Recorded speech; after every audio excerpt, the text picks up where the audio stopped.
Today is the feast of Corpus Christi, or the feast of the body and blood of Christ. The gospel text is from the Gospel of Luke and narrates the incident of the feeding of the 5,000 with 5 loaves and 2 fish, in which 12 baskets were gathered. This is the only miracle that Jesus worked that is found in all the 4 Gospels, and the numbers are the same. The reason for the choice of this particular Gospel on the feast is to indicate the meaning of the feast for the church. Jesus breaks bread, identifying the bread with himself, and distributes that bread, distributes himself to the crowds. Jesus holds nothing back. Jesus gives till the very last minute of his life. Jesus gives every drop of his blood. This, in a nutshell, is what the feast of Corpus Christi means. All through his life, Jesus lived selflessly. All through his life, he lived for others.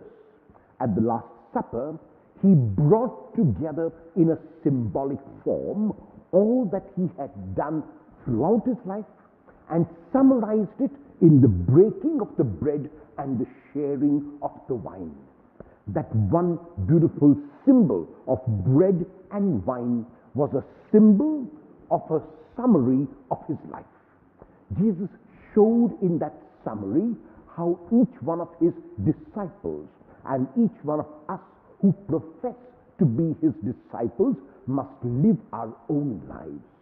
If we live selfishly, if we live individually, if we live only to accumulate more and more rather than to be more and more, then we will never be able to celebrate the feast of Corpus Christi, to celebrate the feast of the Eucharist, the body and blood of Christ, of Corpus Christi in the true sense of the word. We have to dare to become like Jesus. This is what Paul says in the second reading of today. He received directly from the Lord, that the Lord himself communicated to him what it means to share, to give, to love. The love that Jesus gave was a love that was unconditional, a love that kept no record at all, a love that was truly giving, a love that was selfless. It was in every sense of the word a love that dwelt without measure, without counting the cost. It was this love that Jesus gave his disciples, and it is this love which he expects each one of us to give to each other. If we continue to share that love, if we continue to share ourselves, if we dare to be more rather than have more, if we focus on the poor and reach out to them in love, then we are truly celebrating the feast of Corpus Christi.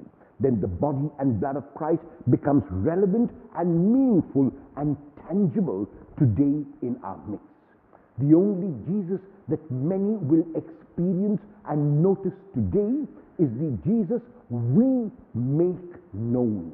And Jesus becomes known when love is shared.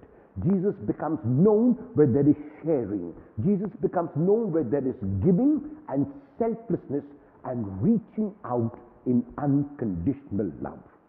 As we celebrate this Eucharist, let it not become for us an empty ritual, a private devotion. Let it be a sacrament in which we make Jesus and Christ present again and again. Let the bread that we share be our own sweat and blood. Let the wine that we share be our own giving and loving. If we do that and dare to do that, then Jesus becomes present, and the feast of his body and blood, the feast of Corpus Christi, is celebrated even today. Amen.